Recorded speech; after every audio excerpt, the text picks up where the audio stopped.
In the last video, we started at chapter 10, Julius Caesar. Then we went to chapter 11, the First Triumvirate. Chapter 12 started the Gallic Wars, and we covered the first two major battles with the German invasions into Gaul, which gave Caesar the pretext to move into Gaul. We've seen all that. Now this is going to continue chapter 12, the Gallic Wars, where he's actually going to be fighting the Gauls now.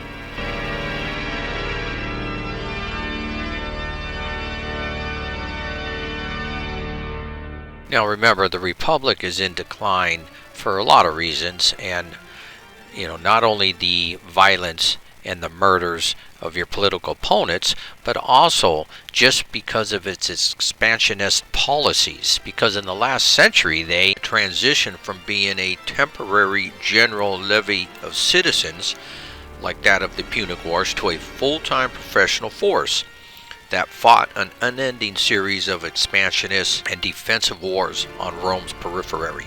Now, unable to deal with, problems like the Numidian and Germanic threats of the late 2nd century BC, the Roman Senate increasingly turned the command over to the politicians, whose real power derived from their skill in the military arts. Now, generals like Gaius Marius, Gnaeus Pompeius Magnus took over responsibility for raising armies at home and leading them in the field. This political irregularity of the army seemed to work quite well, at least from the standpoint of producing the desired results. Now, Marius, Pompeius, and Marcus Licinius Crassus all had the initiative, the skill, and the wealth required to win these major military victories when they were needed. The problem came when the wars ended. There were thousands of veterans expecting settlement of their claims for land in return for service.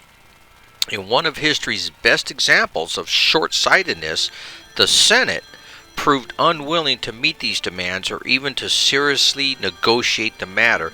Thus, the soldiers looked to their generals for justice.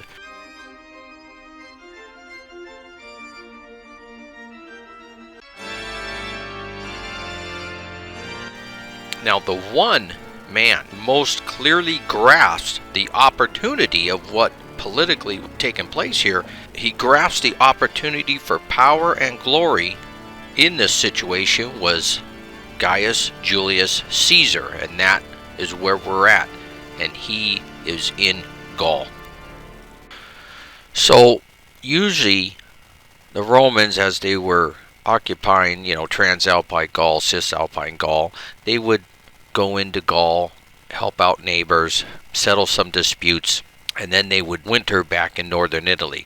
But at this time Caesar stayed in Burgundy, and this is what alerted, or alarmed I should say, the Gallic nations.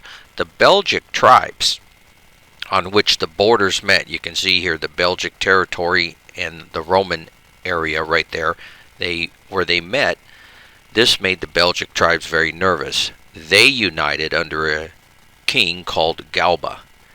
Now, Caesar raised 2 more legions himself, and he headed to the border here. That gives Caesar 4 more legions than what the Senate allowed him to have. Now, also in the Senate, this move by Caesar is seen as a threat to the Gallic forces, and the Senate started to question Caesar's motives. But Caesar does write in his commentaries, and he does write that he is defending the Roman Republic because a coalition put together is only for one reason, and that is to fight against the Romans. So Caesar, this is his justification for moving into the Belgic territory. Now, the Remi tribe, which is right here at the bottom, they were taken back by the speed of the Romans. And they actually came out and they swore allegiance to Caesar, and they were, stated to him, look, we're not part of the coalition. We were never part of the coalition. We never joined it, and we actually will help you, will supply you, and, give you auxiliaries. So Caesar had the Remi tribe on their side. Now, what Caesar did before he advanced on the rest of the Belgic coalition is the Aedui, who were allied with the Romans. He got them to open a second front right here. So they came in here and the Romans entered this way. Now this brings us to the Battle of the Asini River in 57 BC. Now Caesar was still outnumbered 2-1, and Galba's federation of forces started to try to outmaneuver Caesar, and what they decided to do was start attacking some Belgic towns that were allied to the Romans. And the first town that King Galba tried to attack, he started laying siege to it, and the town had sent word to Caesar, and Caesar sent light infantry and missile troops over there to help out the town. And Galba finally realized that, hey, this town wasn't going to fall, so he moved towards Caesar, a couple miles from Caesar, and made camp. Caesar decided to set up a camp on a low hill with a bend in the river embracing it, and he started fortifying his camp. Now Caesar chose this site to protect his rear from being cut like Ariovistus had did to him at the Battle of Vicinito. So Caesar expected to have this fight on the flat ground to his front because he was protecting his flanks with trenches and with artillery and fortifications on the flanks. So he was expecting this battle to be fought directly in the front.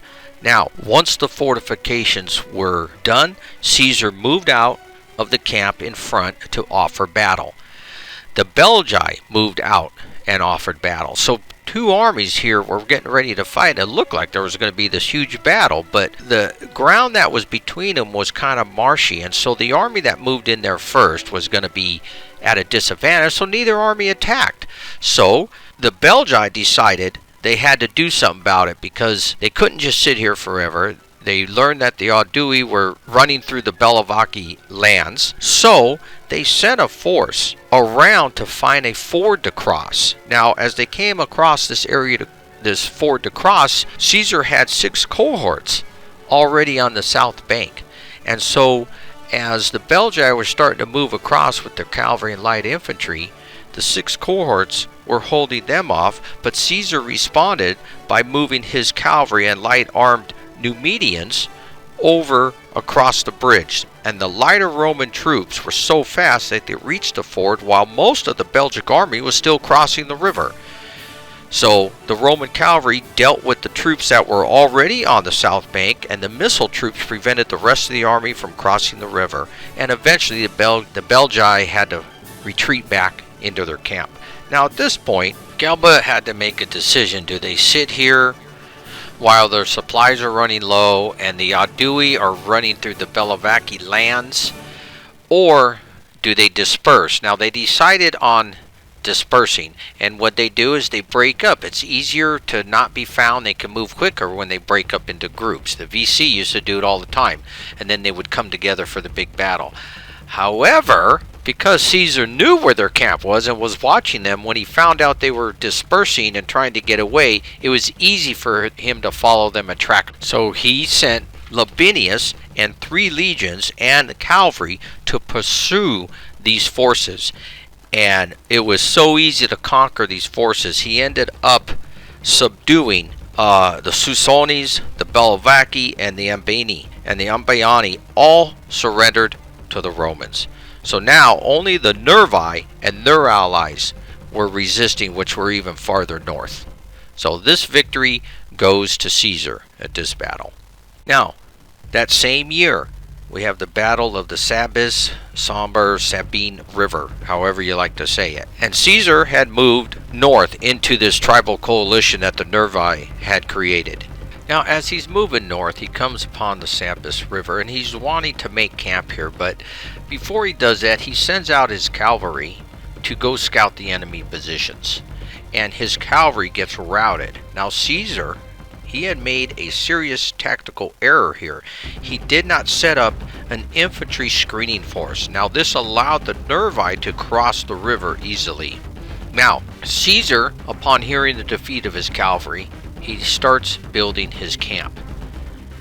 The Nervi had also learned from Galba at the scene battle, that if you let the Romans build a camp and make preparations, it's going to be hard. So he rushes over the river as fast as he can, and he decides to attack the Romans before they can have their preparations done. Now, the Nervi also learned the way the Romans marched, and this is the way their camps would be set up, because they usually marched with one legion, then their baggage train, then the next legion and their baggage train, and so on. And so they decided to attack the front two legions' camps. So the baggage train would prevent the Romans from reinforcing the fight, but luckily Caesar, he got lucky on this one. He marched this time with 6 legions in line, then all the baggage trains, then 2 more legions in the rear. So the Nervi had attacked in the front of the camps where 6 legions were. Even though the legions barely had time, when they noticed that the Nervi were just rushing them, they barely had time to put their helmets on, remove the covers from their shields, and they couldn't throw their pilum at them. So a fierce hand-to-hand struggle ensued. And according to the narrative, it almost seemed like that 3 separate battles had broken out in the right, the left, and the center. Now, the left battle was going well for the Romans, and they were pushing the Belgae back because the 2 legions from the other end of the camp had finally made its way forward, along with the cavalry that was routed and they were retreating. They had returned to the field, and they came up on the Romans' left side, and they started pushing the Belgae back. They were doing very well. The center was going pretty well for the Romans too. They were pushing the Belgae back also at a slower pace than the left, but they were doing well. Now the right was having a problem. The 2 legions there, the 7th and the 12th, were in danger of being surrounded and annihilated. Now the 12th Legion had lost its chief centurion and the standard, and Caesar had to do something about this quick.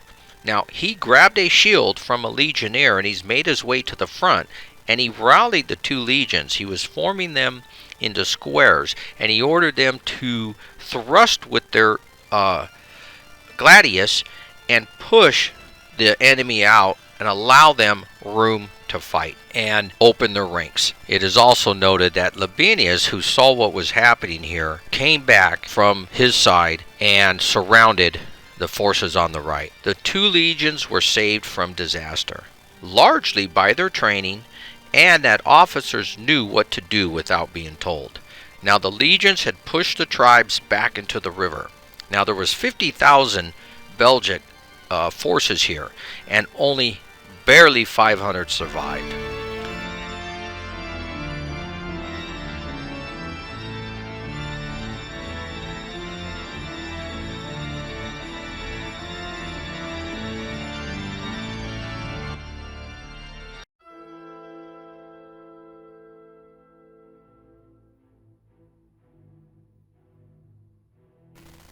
Another tribe, the Audocti, a German tribe, had set out to help the Nervi, but were too late. Caesar demanded their surrender and to lay down their arms. They agreed, but secretly retained many weapons, and at nightfall they attempted to sally from the town and attack Caesar, but Caesar was ready for this, and he used signal fires to alert all the legionnaires, and they all formed for battle. And they routed the enemy. The enemy fled back to their camp. Caesar drew up into 3 lines, and they assaulted the camp and killed about 4,000 in the camp. Then they sold the whole surviving population of the city into slavery. There was 350,000 in all. Caesar was allowed by Roman law to keep all proceeds from the sale of the slaves. And the Roman losses Caesar put at 5,000 for both these battles. This, even though it's the Battle of the Sabis River, I'm giving Caesar 2 victories for this, because he had the farsightedness to be prepared for the German tribe to attack him at night. So it's 2 more victories for Caesar. Then he winters in the Belgae territory, and now most of Gaul figured Caesar was here to stay, and most of the Gauls surrendered to Caesar, and by this time, Caesar almost has the entire Gallic country in his control. An amazing feat. But there was still one holdout, and this brings us to the next campaign season in 56 BC. It's the Battle of Morbihan Gulf. This is out in the Atlantic Ocean area on the coast. Now, this was Caesar's third summer in Gaul, and he was preparing to go put down this revolt by the Vente. At this time, Caesar regarded any tribe who did not approach him with peace as hostile. Now, the Vente was in Brittany and were seafaring people and had about 200 flat-bottom vessels, and these were great for the rivers. Their villages were protected by the river. Now, the Romans quickly constructed their own warships in the mouth of the lower river. The Venti, they held strongholds along the ebb and the flow of the coast to where their territory was. Now, ships could get stranded with the tide if anyone attacked by ship against their villages, and if any enemy tried to assault by land, the incoming tide would also frustrate any attacks. Now, when the Romans built moles and raised siege works, the Vente vessels would always arrive from, the seaside, and they would evacuate the defenders with all their possessions. Then the Romans would be left here with nothing to do. They would go back to where their base was in camp, and then the Vente would return to their villages. So it was a very, very frustrating campaign for the Romans.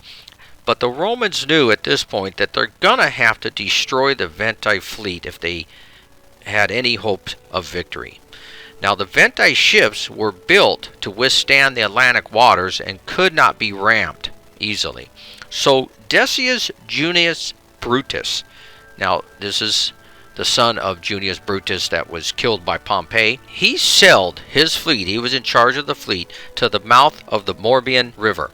And here he encountered the Vente in the first naval battle of the Atlantic. Now, using sickles he attached to poles, the Romans cut the rigging of the enemy vessels. Then they boarded the ships one by one, killed the crews, and destroyed the vessels. When the Gallic ships tried to sail away, the wind was not to their advantage, and they couldn't.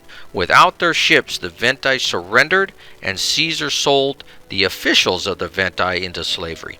The legion spent the winter near the coast here. Now, this battle doesn't go to Caesar because he wasn't really involved in this battle.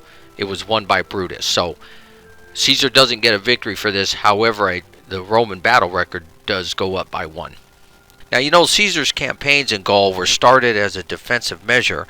They were designed to keep the Germans out of Gaul, because remember, the Gallic tribal disputes would always occur, and this brought German tribes into Gaul. So the Romans, if they did not become entwined in the Gallic disputes themselves, then the Germans would do it. And this is something that Caesar has constantly testified against in his writings and defended himself against. That there is no way they wanted the Germans to be in Gaul, because the experiences of the Cimbri and the Teutones were all too common, and Western Europe would be dominated by land-hungry Germans, and this is something most Romans just could not have.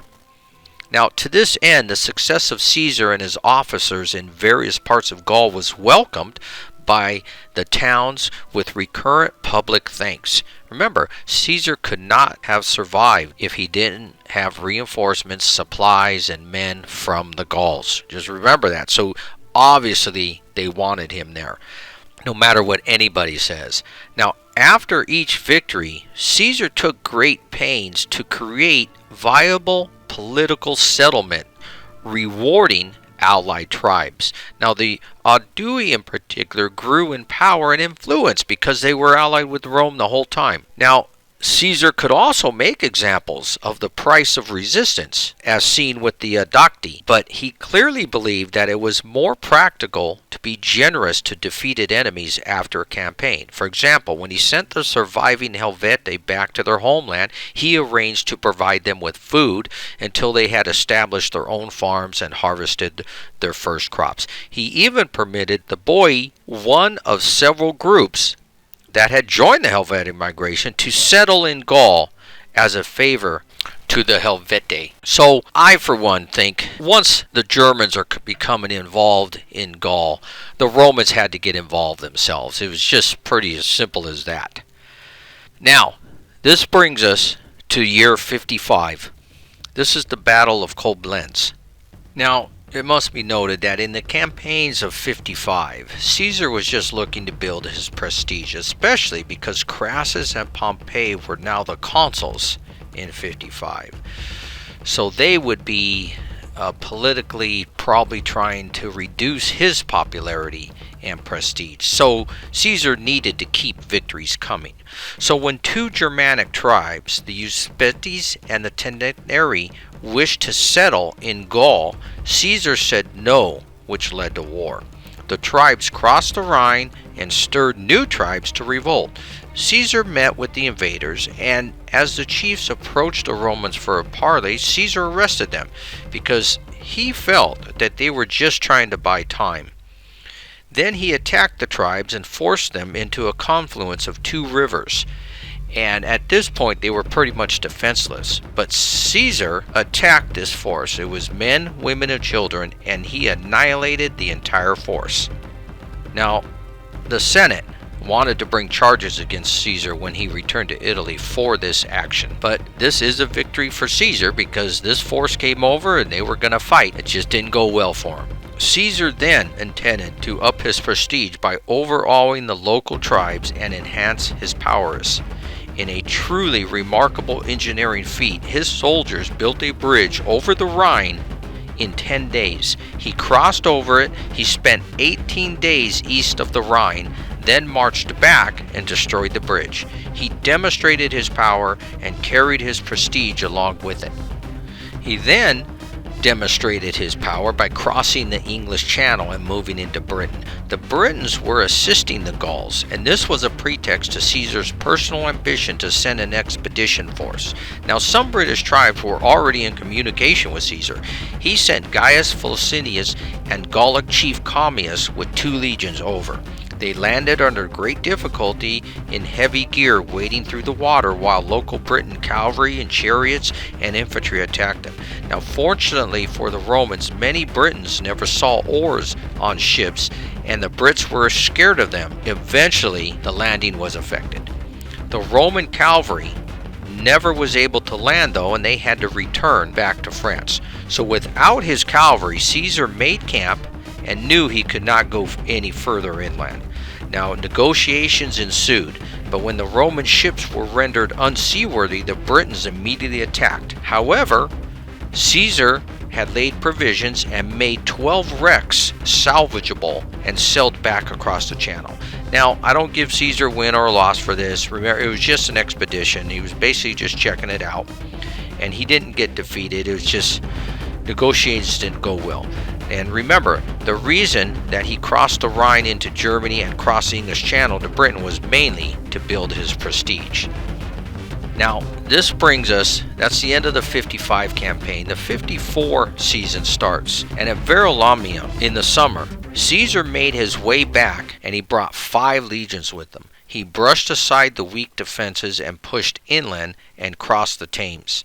The Briton chief, Cassivellanius, wisely avoided a pitched battle, being content to just harass the Romans with chariots and horses. The chariots that Caesar wrote about in his memoirs, these weren't the same kind used in Gaul. These charioteers could maneuver with great skill, and he noted that they could drive down steep slopes without losing control. In early stages of battles, the chariots were driven among the cavalry to create confusion. Missiles were thrown from them, and then at later stages in the battle, they would mount warriors and dismount them on foot, and while the drivers waited at a distance, they would come back and pick them up. The chariots were very effective in England. Now, eventually, with Caesar moving northwest of modern London, Cassivellanius agreed to peace, unwilling to fight the Romans any further. He paid a tribute to Rome, and then Caesar left the way he came with no other significant gains except for later trade and influence. So that was it. That was the end of the Roman presence in Britain. It is a victory for Caesar. this brings us back in Gaul. Now, while Caesar is over in Britain, he's not paying much attention to Gaul.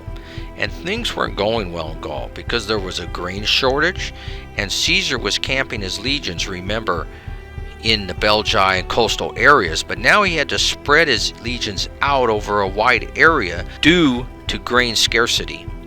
In modern Belgium, the Eburonian chief, Ambiorix, took advantage of the disposition to attack an isolated detachment.